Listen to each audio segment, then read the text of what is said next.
Pernah kepikiran nggak sih kalau tiap malam kita tidur itu, otak kita bisa sekalian di-upgrade. Jadi pas bangun pagi itu rasanya lebih klik, lebih nyambung gitu.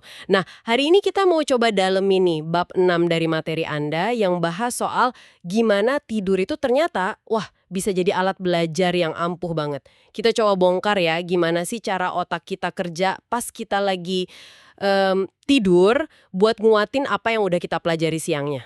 Betul sekali. Dan ini penting ya, ini bukan sulap atau sihir gitu. Ini beneran sains. Ada perubahan fisik yang nyata di otak kita pas tidur. Dan ini krusial banget buat memori dan pemahaman. Nanti kita lihat deh, gimana cara memaksimalkannya sesuai yang ada di materi ini. Oke, oke, mari kita mulai ya. Ada satu penemuan nih yang menurut saya menarik banget dari peneliti Guang Yang. Jadi, sel otak kita, neuron itu, dia secara fisik loh berubah setelah kita belajar sesuatu, terus kita tidur. Lebih detailnya lagi, ada struktur kecil banget namanya dendritic spines atau duri dendritik. Nah, ini katanya tumbuh signifikan pas kita tidur. Ini beneran tumbuh fisik ya? Iya betul, pertumbuhan fisik. Dan ini penting banget. Karena membuktikan kalau tidur itu bukan cuma fase pasif, bukan cuma istirahat badan aja.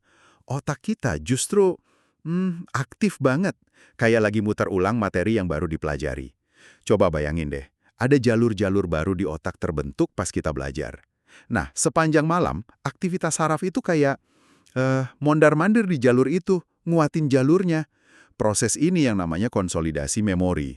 Bikin koneksi antar neuron, brain links itu jadi lebih permanen. Jadi, ini bukan istirahat pasif, tapi kayak kerja konstruksi di otak. Tapi ada syaratnya ya. Katanya duri dendritik ini kayak detektor fokus gitu. Jadi dia baru mau tumbuh subur kalau kita pas belajar awalnya itu beneran konsentrasi penuh. Kalau misalnya kita belajarnya setengah hati sambil main HP gitu misalnya, otak kita kayak tahu gitu ya, dan pertumbuhannya nggak maksimal. Persis, fokus itu pemicunya. Kayak saklarnya gitu.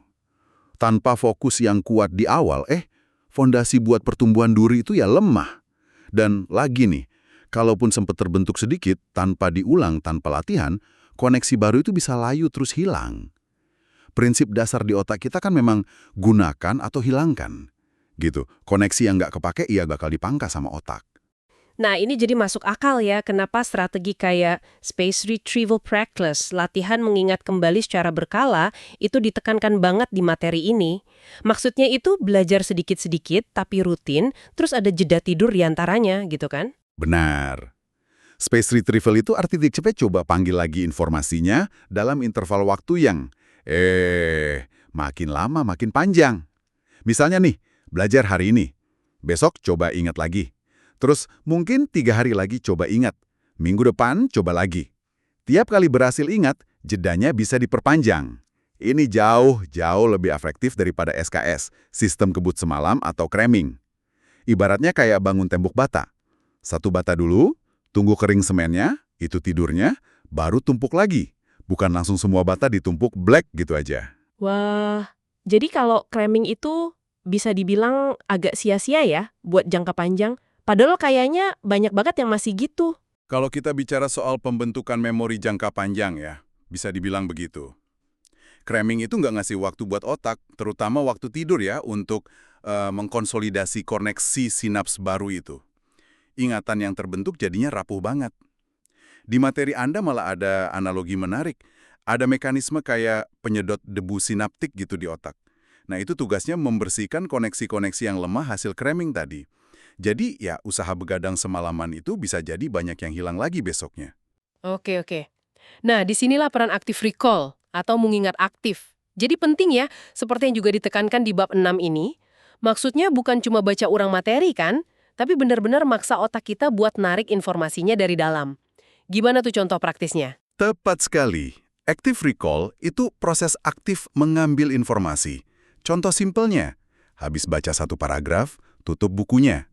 Coba jelasin pakai kata-kata sendiri. Atau pakai flashcards, tapi beneran paksa diri jawab dulu sebelum dibalik kartunya. Atau kerjain soal latihan tanpa nyontek kunci jawaban. Aktivitas narik informasi ini nih yang secara aktif merangsang penguatan dan yaitu tadi pertumbuhan duri dendritik. Coba aja deh sendiri. Pelajari sesuatu yang baru hari ini, fokus ya, terus tidur yang cukup. Besok, paksa diri Anda ingat lagi tanpa ngintip catatan. Pasti kerasa bedanya. Menarik banget ini. Jadi, kalaupun saya ngerasa belajar saya kok kayaknya lebih lambat ya dari teman saya, itu sebenarnya nggak masalah banget ya selama prosesnya benar, maksudnya fokus pas belajar, terus latihan mengingat berkala, sama tidur yang cukup. Sama sekali nggak masalah.